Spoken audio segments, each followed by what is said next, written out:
Heavy Industries Minister today proposed to extend duty stops for auto companies beyond December, when they are expected to lapse. In fact, M&M's Pawan Goenka said that the company is looking forward to any duty cut extension and will soon take a final call on raising product prices. Hear it. Well, MOHI has always been very supportive of the industry and they have always tried to bring excise down to the level that we consider more reasonable. And I'm happy that in this instance the Honorable Minister has mentioned that he will look for extending the duty reduction till at least the next budget. We're expecting that. In all fairness, we think it should happen and it will happen. But in case it doesn't, clearly the momentum that the industry now has in the last 3 or 4 months, which is very positive, will have a setback. We'll have a setback, but we'll have to take that call when we come close to that time. We still have 3 or 4 months left for that.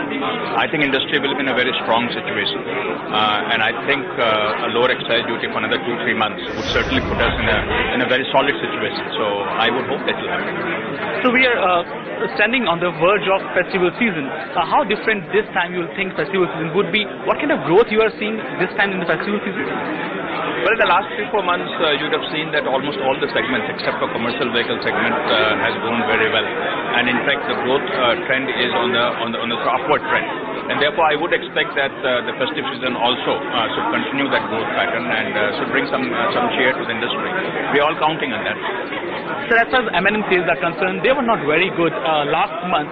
What is the reason behind that, and when do you see that some kind of good growth coming for M&M or diesel vehicle sales, majorly, which are getting impacted a month? Well, we have been kind of impacted by 2 things. One is the diesel price compared to petrol, the gap narrowing, which is as per the plan, and we had to prepare for that. And second is, of course, the product preference switching towards more of compact UV. And we don't have right now a very strong lineup of compact UVs. And we have mentioned earlier that we'll be launching compact UVs starting next year. And then the market share will turn around at that point in time. Will you briefly share with us your plans for the SUV segment? New products are coming. We read a lot about new products. Will you briefly share us your plans for the new products? Well, we have several sort of refreshes that are happening over the next 15 months.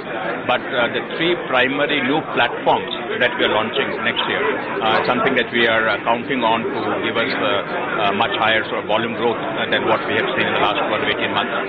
We have 2 compact UV platform and 1 commercial vehicle platform that we will be launching next year. So there are reports coming that you are in talks with many global auto players for new alliances. Peugeot is one of them and other automakers as well. What comment would you like to give on that, and when would these alliances be finalized? Well, there are always talks that we are in talks with lots of people. Those continue. Yes, we always are in talks with people. We're always looking for alliances. We're looking for acquisition opportunities. But a talk doesn't mean something will happen, and I cannot obviously share who we are talking to right now. But we would, when the opportunity is right, when we have a good opportunity, we will do what makes sense for the business. So last 2 questions from my side. You are not having any good petrol engines, sir.